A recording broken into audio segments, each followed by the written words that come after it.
ನಮಸ್ಕಾರ ಸ್ನೇಹಿತರೆ, ನಾನು ನಿಮ್ಮ ಅಡುಗೆ ಸಖಿ. ನಿಮ್ಮೆಲ್ಲರಿಗೂ ಹೊಸ ವರ್ಷದ ಆರ್ಥಿಕ ಶುಭಾಶಯಗಳು. ಬನ್ನಿ, ಹೊಸ ವರ್ಷದ ನಿಮ್ಮ ಪಯಣವನ್ನು ದೇವರ ದರ್ಶನದಿಂದ ಪ್ರಾರಂಭಿಸೋಣ. ಬನ್ನಿ, ನಾನಿವತ್ತು ನಿಮಗೆ ವಿಜಯನಗರದ ಹತ್ತಿರವಿರುವ ಶನೀಶ್ವರ ಸ್ವಾಮಿ ದೇವಸ್ಥಾನವನ್ನು ತೋರಿಸ್ತೇನೆ. ಇದು 50 ವರ್ಷಕ್ಕೂ ಮುಂಚೆಯೇ ನಿರ್ಮಾಣಗೊಂಡ ದೇವಸ್ಥಾನ. ಇದನ್ನು ಹೋದ ವರ್ಷವಷ್ಟೇ ನವೀಕರಿಸಿದ್ದಾರೆ. ಈ ದೇವಸ್ಥಾನವು Magadi road toll gate bus stop ಹತ್ತಿರ ಇದೆ. ಹಾಗೂ ಮೆಟ್ರೋದಲ್ಲಿ ಬರುವುದಾದರೆ ಹೊಸಳ್ಳಿ ಮೆಟ್ರೋ ನಿಲ್ದಾಣದಲ್ಲಿ ಇಳಿದು 2 ನಿಮಿಷದಲ್ಲಿ ಇಲ್ಲಿಗೆ ತಲುಪಬಹುದು.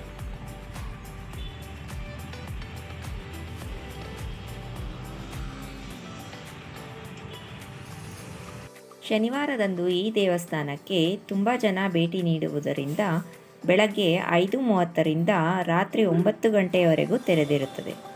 ಉಳಿದ ದಿನಗಳಲ್ಲಿ ಬೆಳಗ್ಗೆ 6ರಿಂದ ಮಧ್ಯಾಹ್ನ 12 ಗಂಟೆಯವರೆಗೆ ಹಾಗೂ ಸಂಜೆ 4ರಿಂದ ರಾತ್ರಿ 8:30ರವರೆಗೆ ತೆರೆದಿರುತ್ತದೆ.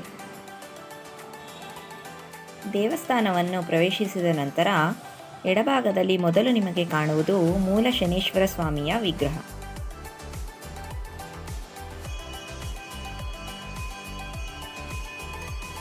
ನಲವತ್ತು ವರ್ಷದಿಂದಲೂ ಆಗಾಗ ಈ ದೇವಸ್ಥಾನಕ್ಕೆ ಬರುತ್ತಿರುತ್ತೇವೆ.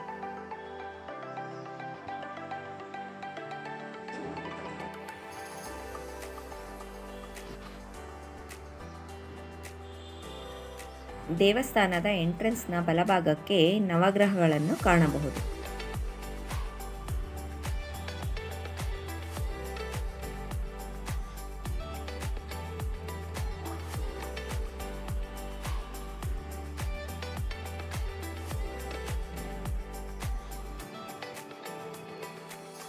ದೇವಸ್ಥಾನದ ಒಳ ಪ್ರಾಂಗಣದಲ್ಲಿ ವರಸಿದ್ಧಿ ವಿನಾಯಕ, ಶನೇಶ್ವರ ಸ್ವಾಮಿ ಹಾಗೂ ನೀಲಾದೇವಿಯ ಗರ್ಭಗುಡಿಗಳಿವೆ.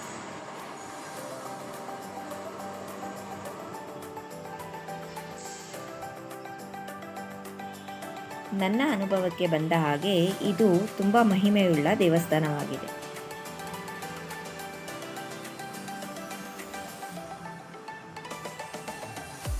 ಶ್ರೀ ಶನೇಶ್ವರ ಸ್ವಾಮಿಯ ಉತ್ಸವ ಮೂರ್ತಿಯನ್ನು ಸಹ ನೀವು ಇಲ್ಲಿ ಕಾಣಬಹುದು.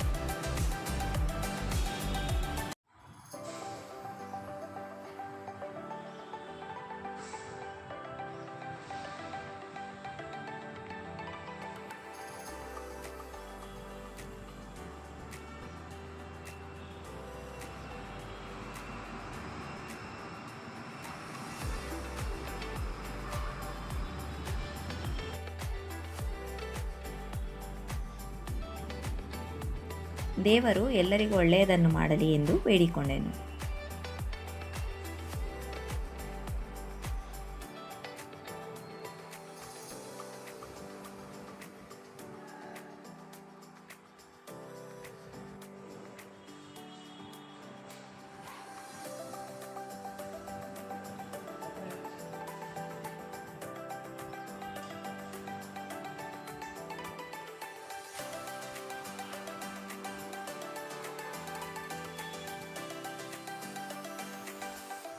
ಇಲ್ಲಿ ವಾರ್ಷಿಕ ಪೂಜೆಗೆ 1,000 ರೂಪಾಯಿಗಳನ್ನು ಕೊಟ್ಟು ನೋಂದಾಯಿಸಿಕೊಳ್ಳಬಹುದು. ಉದಾಹರಣೆಗೆ ಜನ್ಮದಿನ ಅಥವಾ ಮದುವೆ ವಾರ್ಷಿಕೋತ್ಸವದ ದಿನವನ್ನು ನೋಂದಾಯಿಸಿಕೊಂಡಲ್ಲಿ ಆ ದಿನದಂದು ನೀವು ದೇವಸ್ಥಾನಕ್ಕೆ ಹೋದರೆ ನಿಮ್ಮ ಹೆಸರಿನಲ್ಲಿ ಅರ್ಚನೆ ಮಾಡಿ 2 ಲಾಡುಗಳನ್ನು ಪ್ರಸಾದದ ರೂಪದಲ್ಲಿ ಕೊಡುತ್ತಾರೆ. ಈ ವಿಡಿಯೋ ನಿಮಗೆ ಇಷ್ಟವಾದಲ್ಲಿ ನನ್ನ ಚಾನೆಲ್ಗೆ ಸಬ್ಸ್ಕ್ರೈಬ್ ಆಗಿ.